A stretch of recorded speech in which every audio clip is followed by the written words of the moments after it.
Good evening, it's Caroline Stevens seeking the truth. On tonight's show, I've got part 2 with Mark Anthony Taylor, and this time we're going to be looking at the English Bill of Rights 1689. Over to you, Mark. Where are we going to go with this one? Okay, we're going to continue from the last video we did. I'll just bring the microphone closer.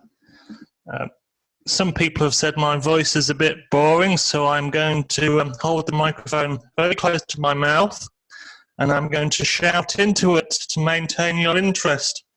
Okay, right. Yeah. Maybe just stand back a little bit, a couple of inches from that microphone. Is that too much? Yeah. No. Yes, okay. It was just going a little distorted.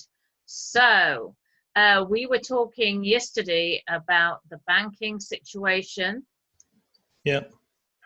And how does this link with the English Bill of Rights? The English Bill of Rights was a response to Catholic tyranny prior to the time from James II. So it brought about a load of edicts that curtailed his power and gave people protection from a corrupt legal system. So basically, who was the tyrannous individual? James II and the Pope. Right. So James II, what year was he about? When was he in charge of the UK? Okay. We just get some sort of timing on this. And which Pope would it have been? James II? Okay, there he is, a wigged clown. All of these clowns like to wear their big grey wigs, don't they? Okay, from 1630. Metaphorically challenged then? Well, perhaps if you take the hair off, what's underneath is kind of a lizard skin scalp. Oh, we're not even going to go there. So James II of England.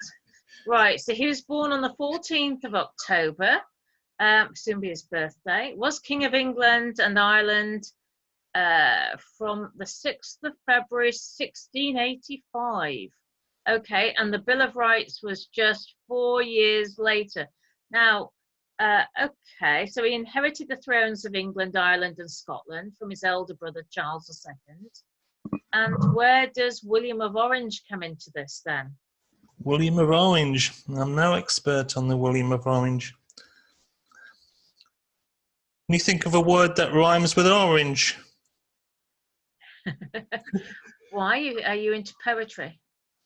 Someone told me that no word rhymes with orange. Ah, right, there we go, you see. So he's William of Orange, sovereign Prince of Orange. Yes. And he came from Holland, did he not? Yep, Dutch. How can a Dutch person take over a sovereign for the UK? All of these monarchs really didn't care about the country in which they sat as monarchs, so they considered their creed to be all of the European royalty. So they would only marry into that creed and only socialize with that creed. Like a parallel universe, a parallel way of living. Yeah, what we call patriotism and nationalism is quite modern. For example, this concept of a British nationality that came about from the Act of Union, wasn't it? The 1707 Act of Union between England and Scotland.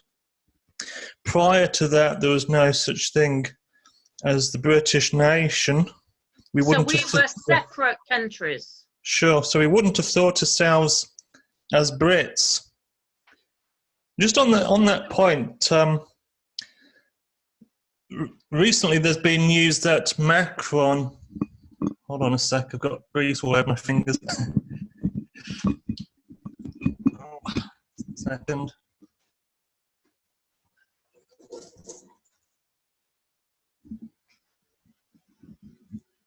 How do you pronounce that Bayeux tapestry? Have I got the right pronunciation there? Bayeux tapestry. Yeah, the Bayeux tapestry. Bayeux tapestry. Bayeux tapestry Macron is lending that to us, and he's basically said, "Don't worry, we're not gloating about the Norman defeat of the English."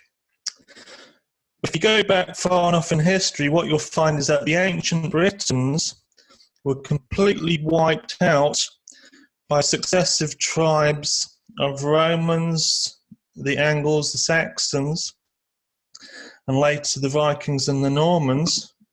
So there aren't actually many original Britons left, and the original Britons were more like Celts, and they were what is now left in Scotland, Wales, and Ireland. So there's a lesson in that about the consequences of mass immigration. Rather than building this nation, waves of immigrants wiped out the native people. So that's a warning from history. But anyway, you've got this European monarchy who seem to be all subordinate to the Pope at the time, and then you have Protestant movements starting up in Germany under Martin Luther. Yep. And in the UK, well, in England, it basically started with bad King John. He did deals with the French princes because, as I said, he treated them like his own brothers and was closer to the French monarchy than his own English people. And later, Henry VIII took us out of the Catholic Church altogether. But the Catholics never rested. They still haven't accepted defeat. And King James II was the last in-your-face Roman Catholic king. And don't forget, Mark, that the crypto Jews infiltrated the Vatican since before the 11th century. So that's why they're using all this terminology, Christians, Catholics, etc. But it's not exactly what people think that title refers to. So Catholicism is not necessarily Christian. There are some who say that the Catholic Church, which started off from the Holy Roman Empire, was a kind of male paedophile rape cult, child abuse sacrifice cult. And so they only had male priests because they didn't want the women to know what was going on. And this was basically supported by a number of Roman emperors, including Tiberius, Caligula, Nero, and a strange man called Elagabalus, who was who some say is the origin of Father Christmas. Because what he'd do once a year was to go around on his chariot, dressed as a woman. I think he married his own mother or something like that. And he would go around on his chariot throwing bread at the poor people. And he was only about 20, and eventually he was done in by his own guards. But all of these Roman emperors, they were complete sleazeballs, and that evolved into what we now call the Catholic Church, which is just an evolution of what was going on in Rome.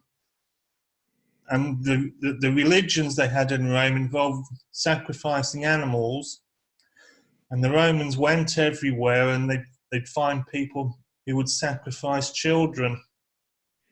So you can imagine in ancient Europe, if you have 10 children and then a couple of them, there's something wrong with them, such as they are crippled, or that they are, say, lazy or sociopathic. It's very convenient if some druid comes to your village and says we need to sacrifice to the gods to get the crops growing again. So I think this kind of culture grew up out of a way of getting rid of unwanted children. and then it became a religious cult. It got incorporated into the Roman secret societies, which then were passed down to the Catholic Church, which still practices all of that today. Now, Wow. So that links, but of course the crypto Jews are in charge of the Freemasonry side of things as well. Remember, so they're the ones that when they get to a certain degree, they know all about child sacrifices. yeah, so this is the I think this is the Paul VI audience hall, and as you can see it from the back of the hall, you can see it's like a serpent looking at you, or you're inside the mouth of the serpent looking out. Can you see that? Two eyes? Certainly can. Yeah, it looks like I'm facing the serpent. Yes, for sure. So you've got the serpent, which is in the Garden of Eden, but also the serpent being this poisonous snake that can bite people, and in European times, even a grass snake would give you a wound that you couldn't treat. It would go septic and you would die from it. So these serpents were worshipped in various cults, and they became. If you look at Greek mythology, for example, you've got hydras, and you've got all kinds of different animals, centaurs, Pan, half man, half beast. So they kind of mixed in this kind of zoology of the times with the religion, and this became part of their death and sacrifice culture. And as you can see, the Catholic Church, it hasn't separated itself from that cult iconography. And as we saw last time, the Pope's vestments seem to have paedophile symbols. Yeah, I was going to say it was like a sort of like a circle. It was almost like, what do you call those? Gosh, it's like those. Oh gosh, what do you call them, Mark? Those mazes. It just reminds me of a little bit of a maze. Labyrinth. It's what? Sorry. We look at how this Pope is dressed. Yeah. And he's got some kind of disc there. Well, I mean, which commandment is it which says you shouldn't worship idols? Yeah, well, that's part of the 10 Commandments. Yes, you should not. Yeah. What is he doing there? But he's got some kind of golden disc with twirly bits, which is not. That doesn't look to me like a Christian symbol. And Christianity is not meant to have many symbols apart from the cross, more or less. And he's wearing his fancy jacket, and that looks to look like a kind of scabbard thing. So obviously he's dressed as some kind of cultist high priest, and that is simply not biblical. That is. He's setting himself up as some sort of god, yeah. Surely. What's the opposite of biblical? Oh, I've forgotten now. Secular. No. It's when you're a heretic and you worship animals and stuff. Oh. So you're into paganism. Paganism. Word that slipped my mind. Yes. So that looks like a kind of pagan iconography, pagan symbols, and yet you're meant to believe that's the holy man of God. And I think it was Martin Luther who said that the Pope was the actual Antichrist. If you remember, the Bible was complete around 1st or 2nd century AD. Yeah. So at that time, the revelations are partly based upon what people were seeing developing around the cult of Christ, Christianity, and what we saw was a distortion and people posing as Christ but being the opposite. which is what you've got with the Pope. The Pope pretends to be a Christ-like figure, but he's the actual opposite. So some say the actual revelations are about what was progressing in the Catholic Church from the 1st century onwards. And that symbol he's got of the triangle that curls in on itself, which is similar to a snake that bites itself, that's known to the FBI as the boy lover symbol, a symbol of paedophilia. And as you can see, that's a boy's symbol for paedophilia. a boy lover symbol. So Oh, that right, has to communicate to other paedophiles that he's in love with boys. So it's like a paedophile gown as the king of paedophiles. But that's just similar to the Freemasons, because they wear certain types of jewelry, they use hand signals, finger signals, and it's a message, isn't it, to their brothers. You see, what's disturbing about this is that I haven't seen this expose on any other gown or photograph.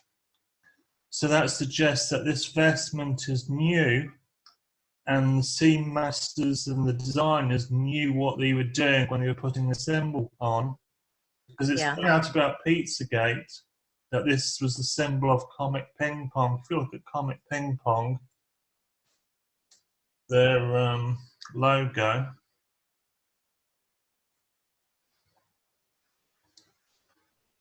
let's have a look.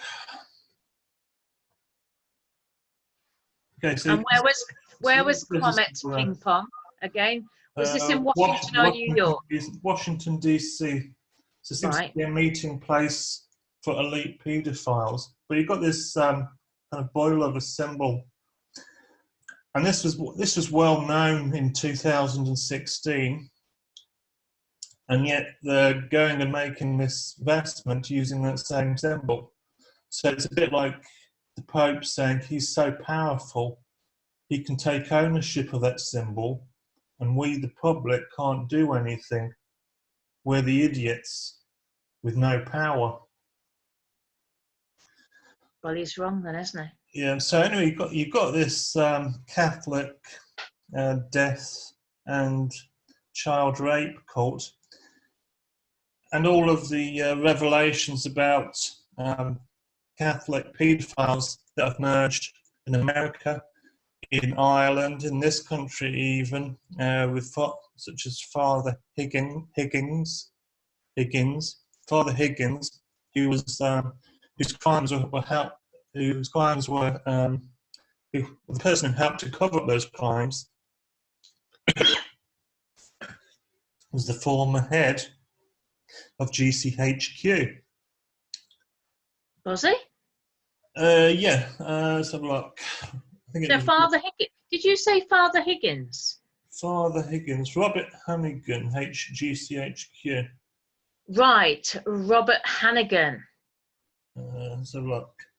Yeah, Robert Hannigan had basically said, oh, his family health was a problem, so he's quitting GCHQ. But actually, the National Crime Agency had accused him of giving a letter of support to Father Edmund Higgins, who had been distributing not just child porn, but baby porn. Oh, God. So it's for homosexuals who are into raping babies. That's shocking. And of course it's helped the person who covers it up, former head of GCHQ, which is truly shocking, yes. So the Catholic Church is still at it. So you've basically got people who are listening into all our calls, into all our Skype calls, reading all our emails, and they are paedophiles.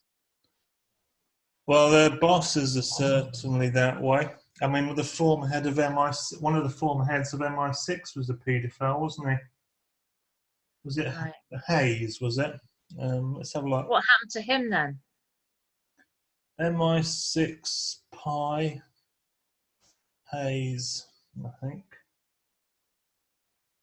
MI6 pi.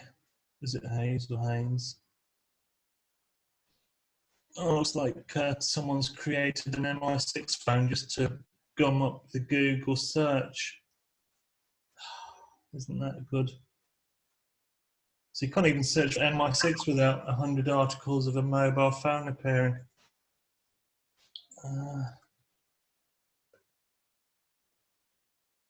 Why would you call a mobile phone MI and then 6?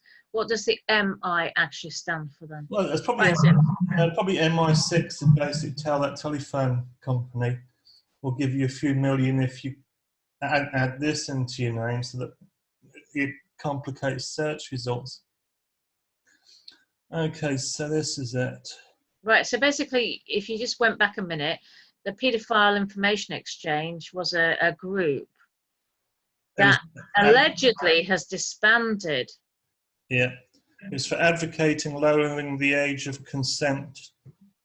See, the way it's all going is that they want us to have the same laws as Saudi Arabia, in which anyone can basically marry a 6-year-old and rape them, and if the 6-year-old reports the rape, then the 6-year-old goes to prison with more rapists. That's where we're going. It's a kind of a culture that entirely serves paedophiles and no one else. That's truly shocking, yeah. Yeah, it was Heyman.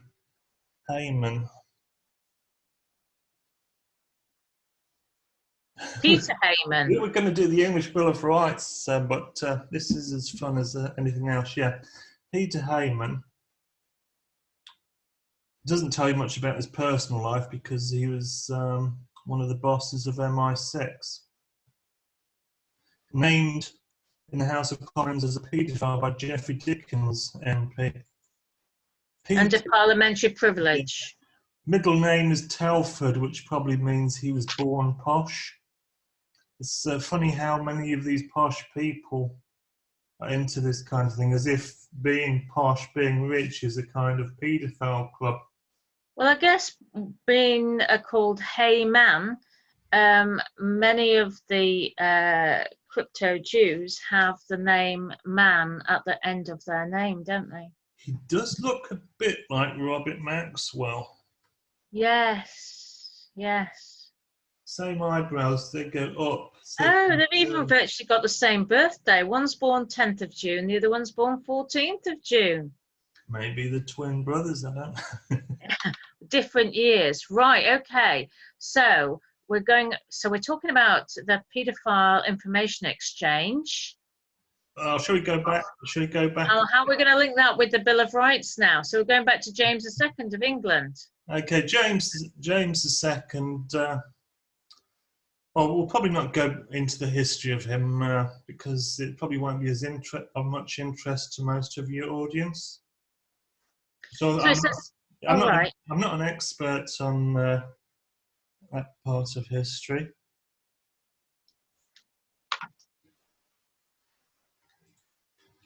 Anyway, we were getting into this, but unfortunately we had thunderstorms all over England and we were losing connection and I couldn't tell what you were saying.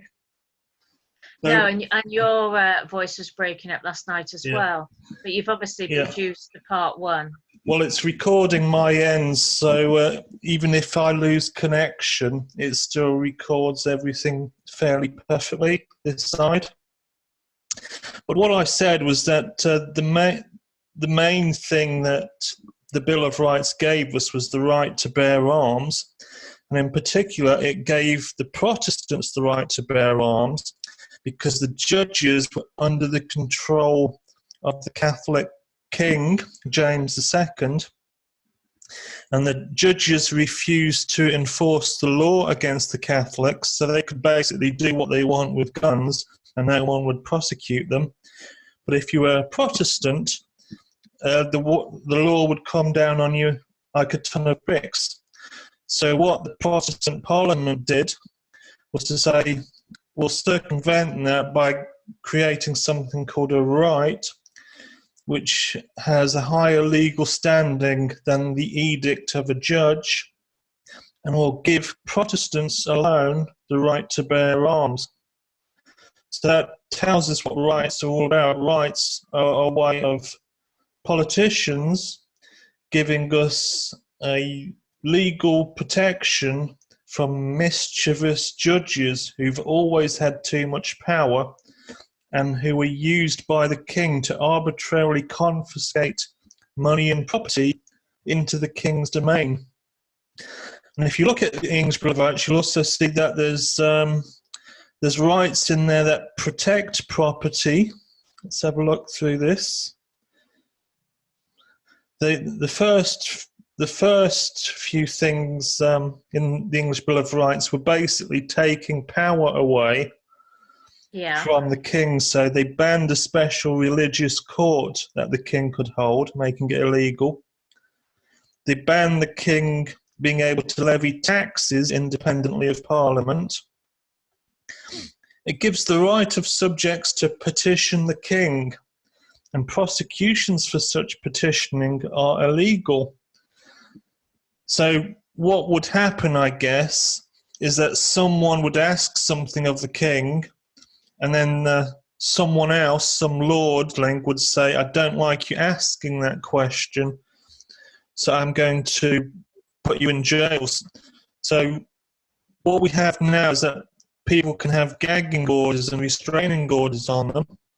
So if they petition the king or judges, they can have orders on them that literally put them in prison for doing that. Well, of course, the barons petitioned the Queen in 2001, but they were not listened to. Yeah, they certainly weren't subject to a gagging order. So you have the king that raise his own army, and what Parliament says is that's a no-no. In a time of peace, the king doesn't have his own army, so the king can't use that army to overthrow Parliament. Well, if you think of soldiers now, they give an oath to the king, don't they? Or the monarch, God save the Queen. So they serve the Queen rather than Parliament. Well, God save the Queen actually means only God can save the Queen. Okay, I have to trust you on that. I don't know about that much. Okay. So we have freedom of speech, but that's only really for parliamentarians. So us peasants, we never really had freedom of speech in this country. The English Bill of Rights never really gave it to us. Now, what we also see is that excessive bail ought not to be required. So you can imagine in 1689, prisons would be quite horrendous. And the attitude was you were innocent until proven guilty, so why would you have to languish in a horrible prison for a year if you're innocent until proven guilty? So bail was thought should be cheap. It was basically just a token thing. But we hear horror stories of people in bail for 2 years or more. Well, that sounds much more like the European system of legal codes. You know, the Napoleonic Code, where the European arrest warrant removes us from our shores and takes us to a European country, for example, France or Italy, to face trial. And they may not have got any evidence, physical evidence, no habeas corpus against us, but because Theresa May and David Cameron signed us up to the European arrest warrant, we are taken away from our family and our friends, and we can languish in a foreign prison until they get round to seeing us in court with some sort of prosecutor, and they're busy trying to find evidence in the meantime. And of course, the MPs can't come and visit you. The government has no jurisdiction over, in say, France or Italy. And that's what we're seeing with the likes of David Noakes with his cancer GC Math. His business partner, Lynn Thayer, has been removed from these shores very recently and taken to France. Yeah, and they say some feedback there. They say in France the conditions are so horrible, even people on bail have often committed suicide. Suicide rates whilst yeah. they're in prison are very, very high, yes. And in Germany, they don't even have juries. So if you suspect that the legal system is corrupt and you want to expose it to a jury, you can't do that in Germany. So it's they never really grew up out of the Austro-Hungarian Empire with the spiked helmets. Right. That's why we had supposed to have the best legal system in the world, because of the common law aspects, which of course have been usurped since December 2009, because we've adopted the European Constitution, and strangely no politician has mentioned this. And they failed us. All politicians have failed us, quite frankly. And the European human rights gives us almost no useful rights. What it does is to give immigrants the right to come here and basically settle and get legal aid and God knows what. But it doesn't give us the freedom of speech, doesn't give us the right to bear arms. It says that we have the right to a fair trial, but that itself is nebulous, because the corrupt judge can tell us we've had a fair trial and we've lost. So it actually doesn't give us anything useful. It tells us we've got a right to life, which is great. I mean, what sort of life is it, though? That's the question. Exactly. It doesn't, not a prosperous life. Anyway, the English Bill of Rights says promises of fines and forfeitures before conviction are illegal and void. So what's meant to happen is that some law exists will tell you something is wrong, but it won't tell, so it forbids something. So it might say trespassing is not allowed, but what you shouldn't have is something that says fine for trespassing £1,000 or fine for non-payment of fare £40, because that gets into a culture of assuming your guilt and basically telling you you're guilty before you've had a trial, because of course there's always mitigating circumstances. There are always bad laws. There are always laws that look good but actually are incompatible with better laws. And of course, evidence can be faked. We know that DNA tests have been rigged by the thousands. We know that Crown Prosecution Service has held back crucial emails showing that men didn't rape particular women. Mm-hmm. And we know that, say, for example, the MI5 database is insecure. That was the result of a judgment of Adrian Fulford, who's the MI5 legal boss. He said himself that MI5's database is insecure, and yet the legal system will say that MI5's database cannot be contested in court. And at the same, and we have the Steele dossier, which was saying that certain Russian prostitutes like to wee all over Donald Trump, and it's now known that that was fabricated by an ex-MI5 officer, well, probably an MI5 officer who calls himself an ex-MI5 officer, and with the help of the Clintons. So you've got, and of course MI5, MI6 would also be instrumental in the Gulf War dossiers. So they've got a history of lying to their own people. only today MI6 were basically caught out covering up what Jeffrey Epstein has got on Prince Andrew. So MI5 and MI6 cover up crimes that would basically cause other so-called crimes to be cast into irrelevance. So one crime can change the context, the interpretation of another. So just because there's a sign that's saying something is banned doesn't mean that you're committing an injustice for going against that whatever action is prohibited. So there shouldn't be a declaration of guilt and a sentence inbuilt. Everybody's entitled to a fair trial, and that, you know, having been to America in the summer, I met a chap, and basically people are suffering in America just the same way as the people in the UK. They're not being given fair trials. You know, the judges are bent. They've got the same thing we have, where the family courts steal children and then gift them to paedophile foster parents.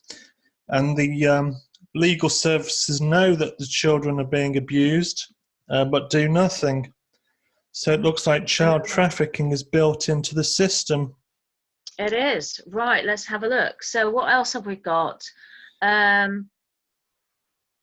Okay, so this is what it prohibits: imposing excessive fines and illegal and cruel punishments. While an excessive fine is basically one that will cause you to lose your livelihood, to lose your home, to go bankrupt. A lot of people get imprisoned and nobody tells their mortgage provider that the person has had to go away, and a lot of people lose their houses by default. Yes, so when this was written, you've got to ask, why did they put that clause in there? So they'd probably seen firsthand that a lot of people were losing everything by these arbitrary fines and were being made homeless and having their lives destroyed. So rather than a fine being a kind of slap on the wrist, it could be actually more devastating to some than a prison sentence if it leads to your bankruptcy. And in 1689, bankruptcy would be a very quick route to an early grave. Yeah, absolutely. So obviously these people were trying to protect themselves and future generations from the problems they have suffered by the hands of various tyrants, such as James II. But this kind of thing was also in the Magna Carta. So King John and all of the other kings before him were just confiscating stuff like mad. They wanted something. They were the kings, so they'd take it. So these rights were given to us by people who had actually first-hand experience of how bad a society could go. Tyranny. Yeah, so when governments override this English Bill of Rights, which is meant to be still in effect, that tells us we are regressing, that in many ways the people in 17th century England had more rights and freedoms than we do now. So when we are asked to apologise for what we think of as a kind of more barbarous or villainous ancestors did, in many ways they were more morally upright than we are. And this is the age of bank frauds and paedophilia, and a 99% disapproval rate of almost every government legal agency. The FCA, the SFO, the NCA, the ICO, all have massive disapproval ratings. So they are all criminal. They go out of their way to employ people who obstruct justice. And so this English Bill of Rights, you were critical of it the other day, but I think this is where we need to go back to. Well, I did wonder. The fact is that William of Orange was instrumental in this, and I was told that William of Orange basically paved the way. Well, for a start, he wasn't the ultimate heir, and he paved the way for the banksters to take Britain down bit by bit. So I just posed the question, was the Bill of Rights actually a Trojan horse? And of course, I sent you a response from somebody on Facebook saying, yes, it was. Okay, so the Bill of Rights, it's not applied in the courts today. We've got a situation where Boris Johnson has gone to court, and David Starkey, a very eminent historian who I met actually in Harrogate a year ago now, and he did a fantastic speech about, was Henry VIII the first Brexiteer? His speech was focusing on the Bill of Rights, and of course he's now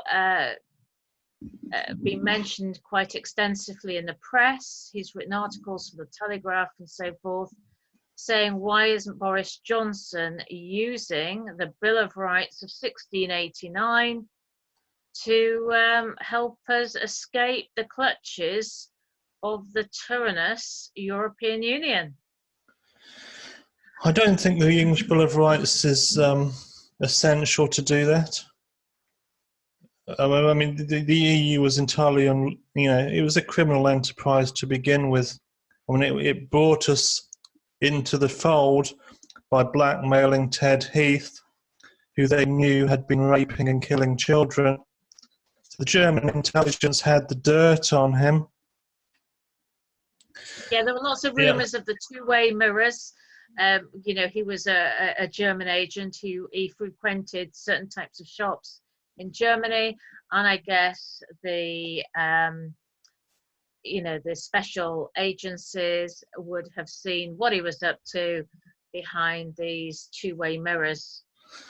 Yeah, and since then we've had Peter Mandelson as the EU Commissioner, who has acquired a fortune of £100 million while being an EU Commissioner. And Lord Mandelson, as he now is, was a friend of Jeffrey Epstein. And remember a few months ago, I was reading you an excerpt from the Reigns list, Dr. Coleman's Reigns list, yes. In which there was... Can we just explain to the people watching, possibly for the first time, what Reigns actually stands for? It's about the ritual abuse, information network and support. So this was a compilation of accounts from children of abusers, and where two accounts gave the same name, corroborated the same name, that name and some of the details would go into this big long list. And the list named Cyril Smith and Ted Heath years before it came out on the mainstream media about them. So there's a lot of veracity in that list, and the list named Peter Mandelson, and he was accused of taking a rent boy and cutting him up into small pieces and dumping him into the sea. What, Peter Mandelson? Peter Mandelson had basically done a rent boy in, called Peter. So basically, we have Peter Mandelson quite regularly on mainstream TV. And you've got, on the BBC, for example, you've got the BBC with a statue of a paedophile at the top of its building. Yeah, and Peter Mandelson kind of pushes himself as a kind of feminine, gay individual. But if you remember John Wayne Gacy, who I introduced you to a couple of weeks ago, a serial killer. Can you remember him? John Wayne Gacy? You didn't physically introduce me. No, introduced you to his history. Yeah. Yes. Pogo the Clown,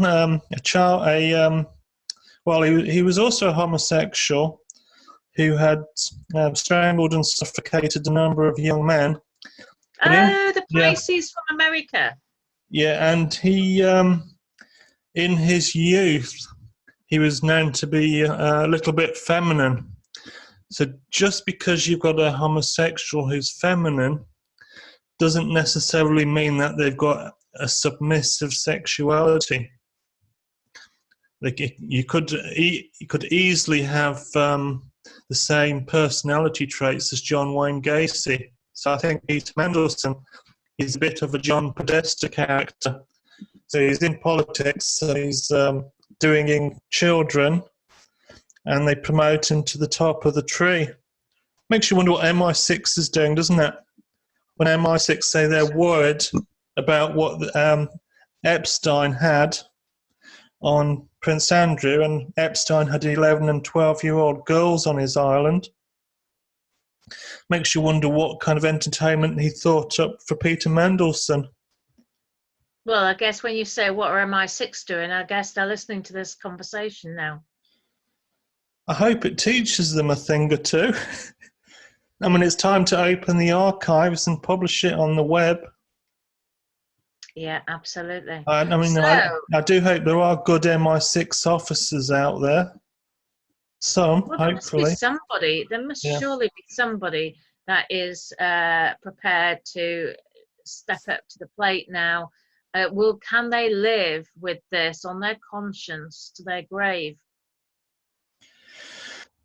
Yes, well, maybe those tests that they do, those abstract mathematical tests, are there to test if only one side of the brain is functioning. So obviously, if they score very highly in some of those tests, that might suggest that they've got a savant-like personality, good at mathematics, but totally emotionally cold. Perhaps that's the kind of people they recruit. Narcissistic, then.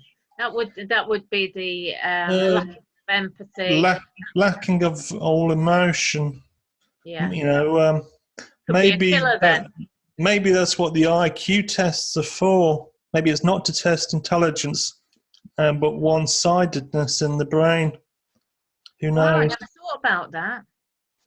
Well, it makes you wonder with GCHQ, because they have these silly cryptography tests that they publish in papers, but almost all cryptography is done by well-published software algorithms, so you don't need code cracking ability for somewhere like GCHQ, because people generally don't speak in code language. If they want to use code, they'll use an encrypted channel using standard encryption software. So it's funny that they still test for that kind of stuff. It does make you wonder what those tests are for. It does, because actually some of the most intelligent people do not necessarily pass with flying colours on those sorts of tests. It depends, doesn't it? I mean, you can be a logistical person, but it doesn't mean to say you can have quick recall of all facts and figures necessarily. But, if you're good at logistics, it's being able to stand back and see an overall organizational structure and how you can manipulate, if you like. That doesn't come from just regurgitating facts. A lot of the IQ tests, I mean, I've seen some of them. You have like 200 tests where you have to guess the next geometric pattern in a row, and it really is anal, because in how many fields do you need that kind of pattern spotting ability? It doesn't really translate into many occupations. Maybe IT, but yeah, as you say, not so many. So how shall we wrap this show up then? So the English Bill of Rights, 1689, the demise of the English Bill of Rights, and everything that seems to have come after this, and most of the acts that have been passed through Parliament, if not all the acts, have actually worked against the indigenous population. because we've got people in Parliament that are not necessarily related to the indigenous population. They're the immigrants somehow. Remember that Napoleon was a bad man, so that when we go to the Napoleonic model of law, we're actually going into the tyrant's legal system. And you look at the if you want to see how bad things can get, look at the German legal system. Have you ever heard of anyone having a massive claim paid out by a German court? Doesn't happen because their courts protect all of the big businesses, so they will never give a massive payout. So it's a completely dysfunctional legal system. It's just there to put people in prison. Well, I mean, our Parliament is not fit for purpose, because it was just over a year ago now that my local MP, Michelle Donlan, she was listening to the chief executive of the Northern Powerhouse talk about education in the north of England. So you've got a serving MP taking advice from George Osborne, who happens to be a Bilderberger, and his affiliations. When you're a Bilderberger, you have affiliations to certainly not to the people that they're supposed to serve. So you've got, not only have you got George Osborne, giving advice to the government, but we've also got people like Michelle Donlan doing the same. And this has to, treason, the word treason is very emotive, but this is what this is when you're taking advice from people outside who have different affiliations to what we would like our MPs, serving MPs, to have. We think they are our servants. And I'm being very diplomatic here, which is why I'm taking my time, because I don't want to get sued. But the fact of the matter is, for example, the Bilderberg meetings, you've got all these meetings going on every year behind closed doors.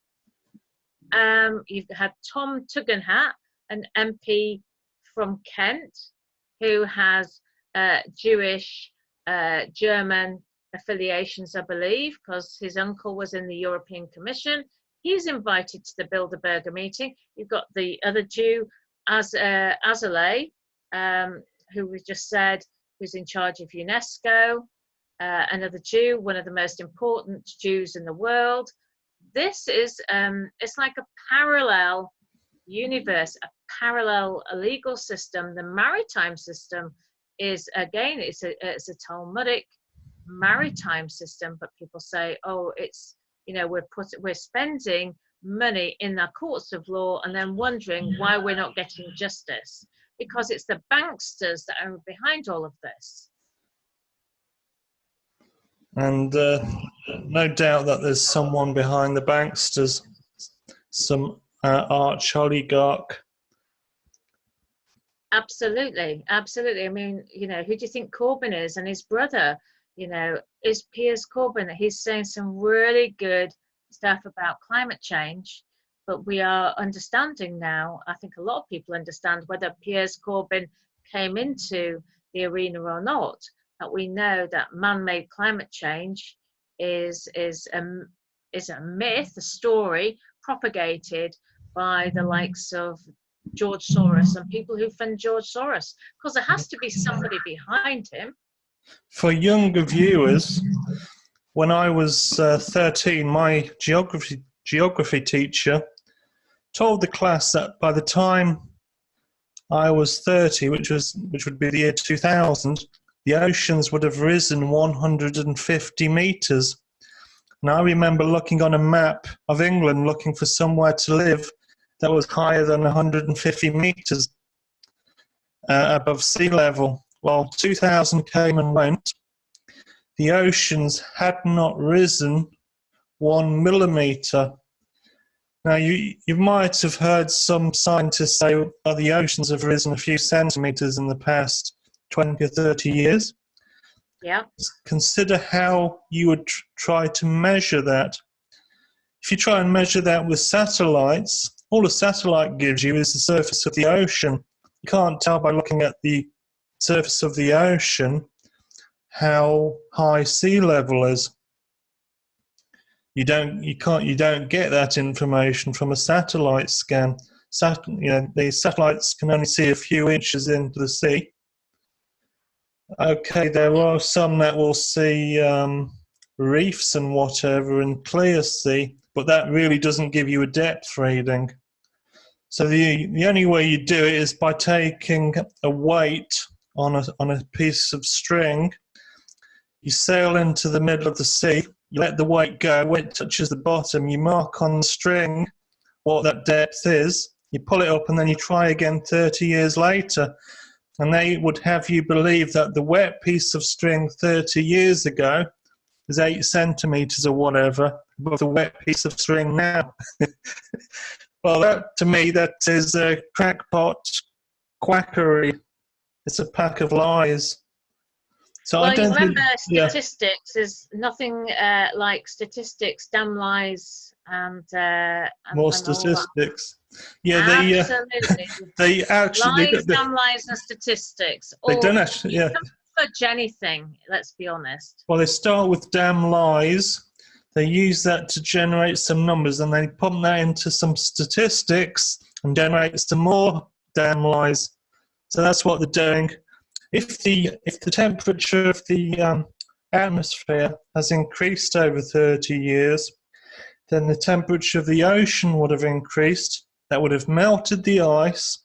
It would have caused water levels to rise, and so we'd have global flooding, not local flooding, not flooding in Bangladesh or wherever. It'd all flood everywhere on Earth simultaneously. We have not seen that. So it should be fairly obvious that there's absolutely no evidence of serious global warming. And the theory that carbon dioxide in the atmosphere traps heat, well, study what happens when you put a greenhouse within a greenhouse. Does the little greenhouse get much hotter than the big one? And the answer is no. That was actually put to me as a challenge in a thermodynamics class when I was at university. So adding extra carbon dioxide layers doesn't increase the greenhouse effect beyond a certain point, and we've reached that point. So we're at maximum anyway, and it was probably at a maximum just from the methane in the air. So the carbon dioxide probably doesn't do all of that much. So adding extra layers isn't going to increase global warming. So basically we can chug out as much carbon as we want. I don't think they teach it these days, but when I was a lad, they used to teach the carbon cycle. Can you remember that, Caroline? The carbon cycle. Yeah. No.